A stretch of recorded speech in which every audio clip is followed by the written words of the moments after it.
Week on DB India.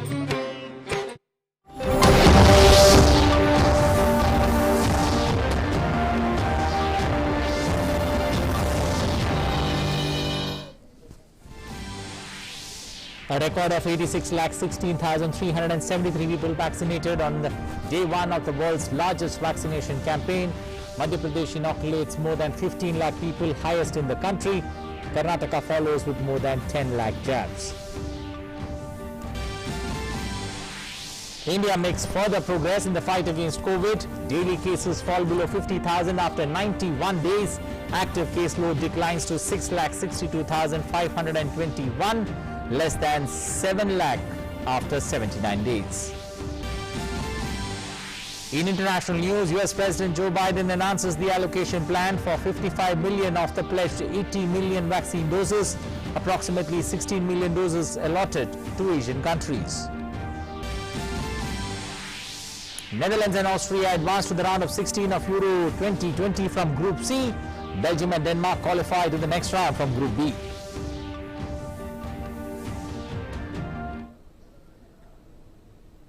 Good morning. Welcome to English News. Now for the news in detail. India has ramped up vaccination and the country is inoculating a maximum number of its population under the nationwide vaccination program.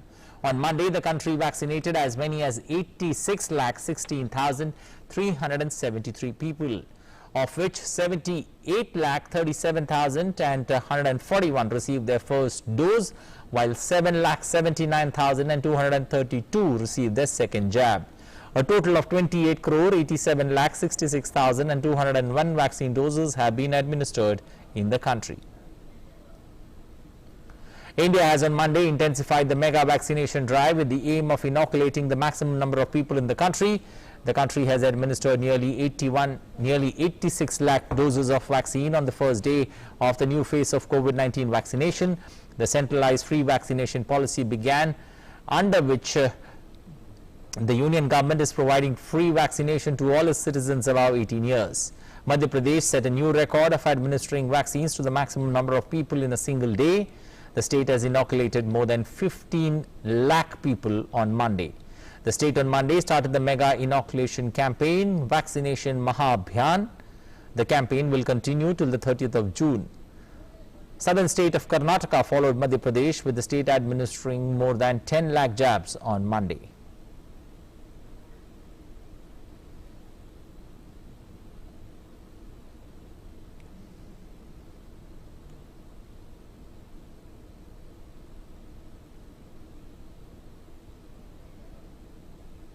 Well, India has reported less than 50,000 new COVID-19 cases in the last 24 hours. The country has reported 42,640 new cases, with the active caseload declining to 6,62,521. The country's active caseload is less than 7 lakh after 79 days, and the daily recoveries continue to outnumber the daily new cases for the 40th consecutive day.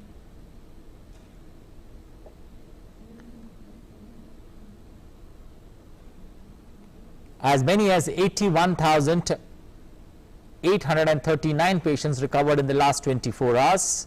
So far, a total of 2,89,26,038 patients have recovered across the country. The recovery rate in India has increased to 96.49%, and the weekly positivity rate remains below 5% and is currently at 3.21%. Daily positivity too is below 5% for the 15th consecutive day and is now at 2.56%. India has substantially ramped up testing for COVID-19 in the country. As per the Indian Council of Medical Research, as many as 16,64,360 samples were tested on Monday. So far, more than 39,40,72,142 samples have been tested for COVID-19 across the country. The Jammu and Kashmir government has decided to cancel this year's annual pilgrimage of Amarnath Yatra due to the prevailing COVID-19 pandemic. However, devotees can attend the morning and evening aarti online. Also, all the traditional religious rituals will be performed at the Holy Cave Shrine as per past practice.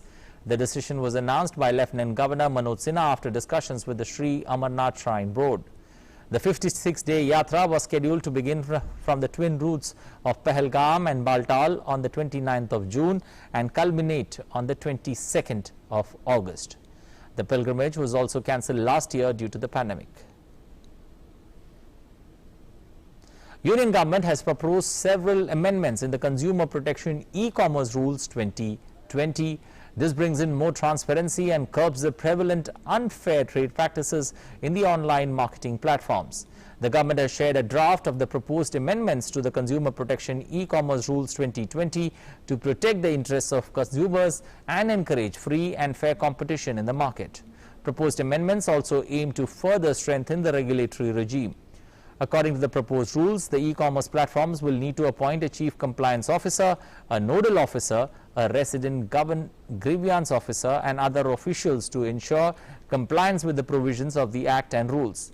It has been proposed to put in place a framework for registration of every e-commerce entity with the Department for Promotion of Industry and Internal Trade for allotment of registration number. The government has also proposed prohibiting mis-selling, in which entities sell goods or services by misinterpreting information. The government has further clarified that conventional e-commerce flash sales are not banned, but specific flash sales or back-to-back sales which limit customers' choice, increase prices, are not allowed. The centre has sought views and suggestions on these amendments till the 6th of July. Well, India has received $64 billion in foreign direct investment or FDI in the year 2020. This is the fifth largest recipient of inflows of investment in the world, according to the World Investment Report 2021 released on Monday by the UN Conference on Trade and Development. The report stated that the second wave of COVID-19 in the country weighs heavily on the country's overall economic activity, but its strong fundamentals provide optimism for the medium term. The report mentioned that FDI in India rose 27% to $64 billion in 2020 from $51 billion in 2019. It also stated that the global FDI flows have been severely hit due to the pandemic, and they plunged by 35% in 2020 to $1 trillion from $1.5 trillion the previous year. The World Investment Report 2021 said global FDI flows are expected to bottom out in 2021 and recover some lost ground with an increase of 10 to 15%. The government has extended the waiver of interstate transmission system charges on transmission of electricity generated from solar and wind sources up to 30th of June 2025. Earlier, it was up to 30th of June 2023. The Power Ministry has issued orders in this regard. The waiver of ISTS charges have also been allowed for hydro pumped storage plant and battery energy storage system projects to be commissioned up to 30th of June 2025.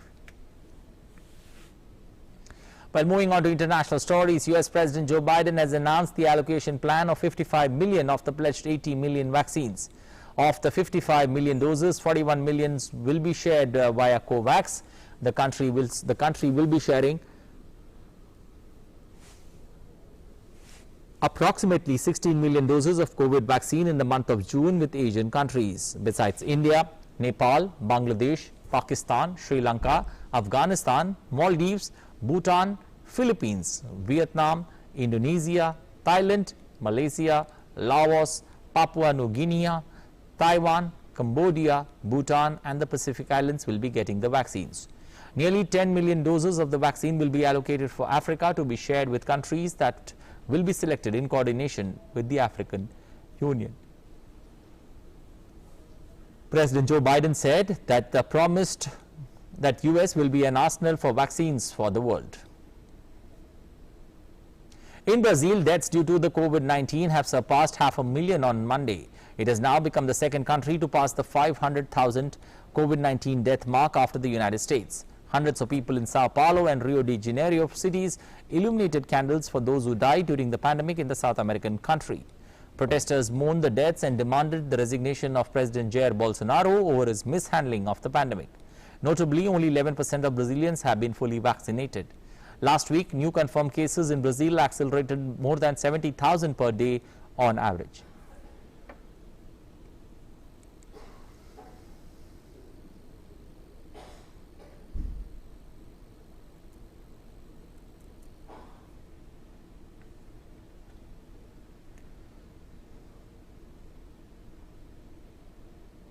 The World Health Organization (WHO) has said that it is setting up a technology transfer hub for producing mRNA COVID-19 vaccines in South Africa, which could start manufacturing doses in 9 to 12 months.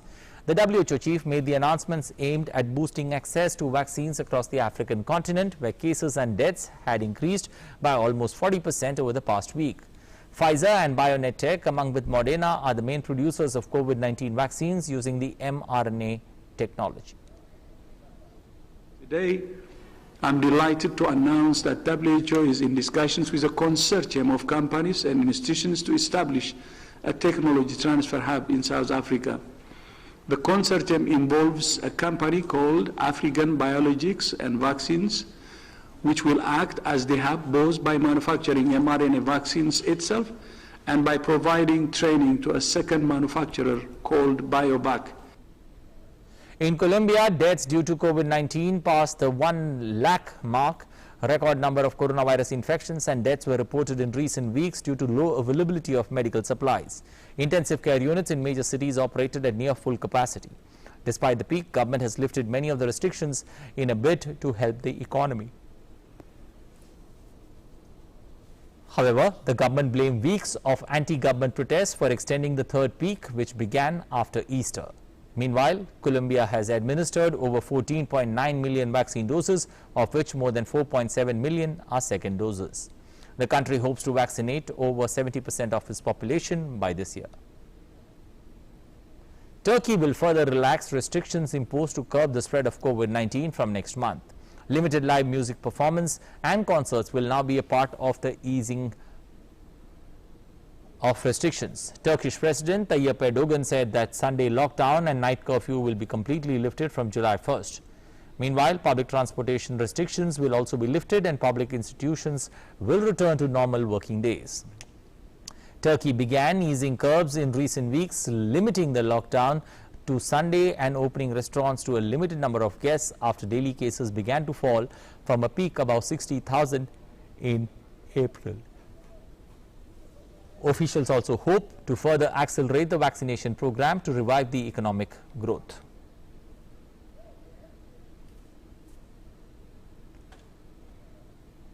In Paris, streets were flooded to celebrate the annual musical festival Fête des Musiques after 15 months of COVID-19 restrictions. In public areas, some concerts were organized with a limited number of people in the audience. COVID-19 restrictions like wearing masks and curfews were lifted during the past week. However, some restrictions still remain in place, and planned street concerts were prohibited to prevent overcrowding. Meanwhile, over 2,300 police officials were also deployed to make sure that all measures are being observed. The Pentagon has said that the U.S. military could slow down its withdrawal from Afghanistan due to the gains made by the Taliban insurgents. Pentagon spokesman John Kirby has stressed that President Joe Biden's deadline of a full withdrawal by September remains in place, but added that the pace could be adjusted based on present conditions. Pentagon officials said last week that the withdrawal order by Biden in April, after nearly 2 decades of fighting the Al-Qaeda and helping government forces battle the Taliban, is around half completed. At the time of Biden's order, around 2,500 U.S. troops and 16,000 contractors, mostly U.S. citizens, were in the country. The Pentagon has already turned down several of its key bases to government security forces and has removed hundreds of cargo plane loads of equipment.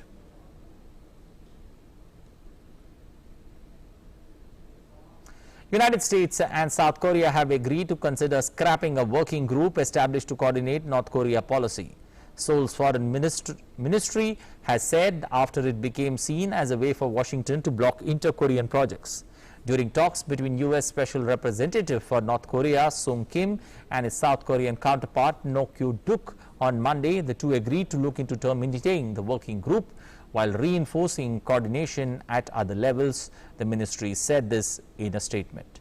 The working group was set up in 2018 to help the two allies coordinate their approaches to issues such as denuclearization talks, humanitarian aid, sanctions enforcement, and inter-Korean relations amid a flurry of diplomatic engagements with North Korea at that time.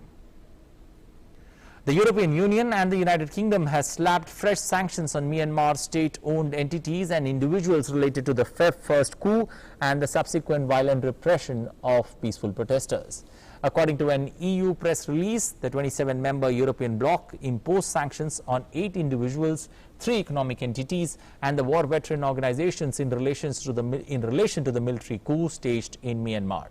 The individuals targeted by sanctions include ministers and deputy ministers, as well as the Attorney General, who are responsible for undermining democracy and the rule of the law and for serious human rights violation in the country.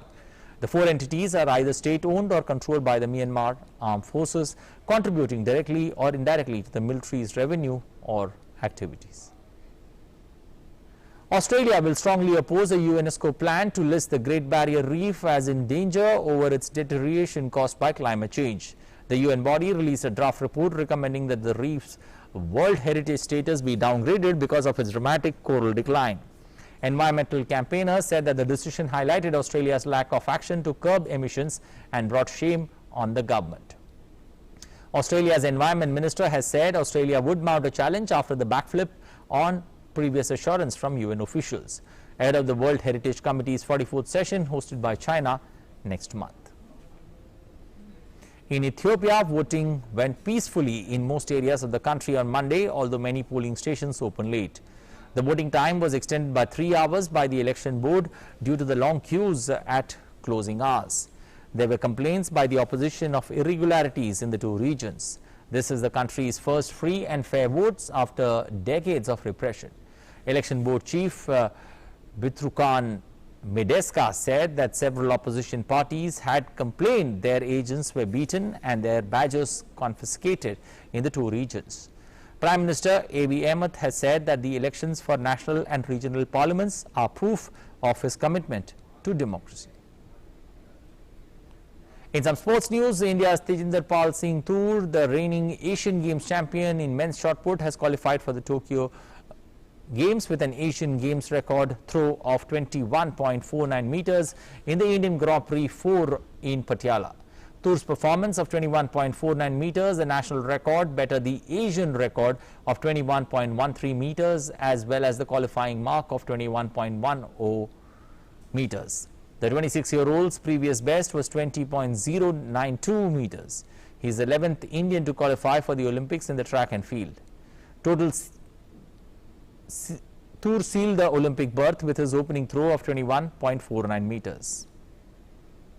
On to football, Belgium secured wins in all the 3 group games at the European Championship for the first time with a battling 2-0 victory that left Finland's hopes of qualifying for the last 16 in balance.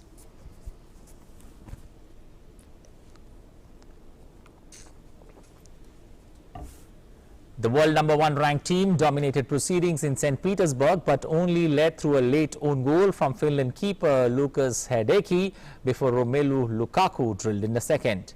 Finland slipped from second in Group B to third by virtue of Denmark's 4-1 win over Russia in Copenhagen, and they must now wait to see whether they can qualify as one of the best 4 teams that are placed third.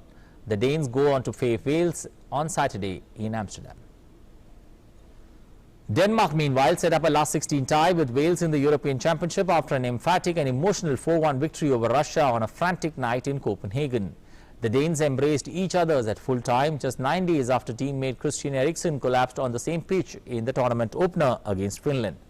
After suffering cardiac arrest, Eriksen has since being discharged from hospital, but the toll of the emotional last week was clear to see in Denmark's players upon the final whistle. And throughout the match, there were outbursts of roaring, delirious celebrations and passion from fans or supporters in Copenhagen. The result left Russia, who started the night in second place, bottom of the table and out of the tournament. Goals from Memphis Depay and Giorgino Wijnaldum helped Netherlands beat Macedonia to make it 3 wins from 3 matches at Euro 2020. Frank de Boer's side have already secured the top spot in Group C with a game to spare, having beaten Ukraine and Austria. And they produced another dominant performance in the front of 12,000 fans at the Johan Cruijff Stadium in Amsterdam. The Dutch will now travel to Budapest for the last 16 tie, where they will take on the 3rd place finisher from Group D, Group E, Group F on the 27th of June. Austria, meanwhile, reached the knockout stages of a European Championship for the first time, and deservedly a 1-0 victory over Ukraine helped them do that. Set up a meeting with Italy now in the round of 16. Franco Foda's side produced a courageous display in Bucharest, and Christopher Baumgartner's close-range finish proved enough to earn a Wembley meeting with the Italians on Sunday. Ukraine, third in Group C, must now wait to see if their 3 points prove enough to reach the knockout stage, and in truth their time display could have been punished there more heavily by Austria, considering the mistakes that were made last night. Italian Prime Minister Mario Draghi has said that he is in favor of holding the final of the European Soccer Championship in Rome rather than in London due to Britain's rising coronavirus cases infections. UEFA has a contingency plan in place to move the venue from London's Wembley Stadium unless Britain eases some COVID-19 restrictions for travelling fans. Tournament organisers have been in negotiations with the UK government since Britain extended deadline to meet COVID-19 restrictions on June 21st due to the infectious Delta variant. The London Stadium is scheduled to hold the final of the tournament, taking place in 12 cities across the continent. The final will be held on July 11th as well as the semi-finals over the preceding days in the same stadium in Wembley.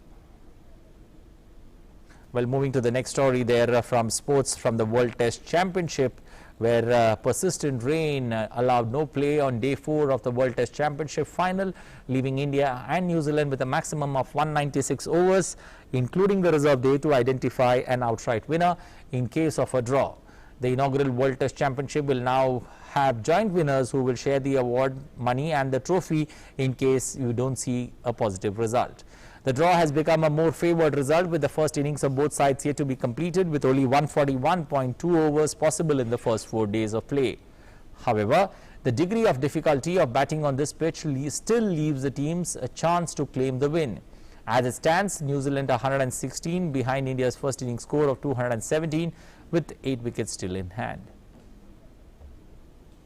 Well, that's all we have time for in this edition of news. Thanks for watching. You take good care of yourself. Follow the 3 simple rules of SMS: sanitizing yourself, masking yourself, maintaining social distance at all times. Also, if you are in that right age group, please go ahead and get yourself vaccinated, because if you get vaccinated, you stand a better chance of, along with me, seeing a better tomorrow.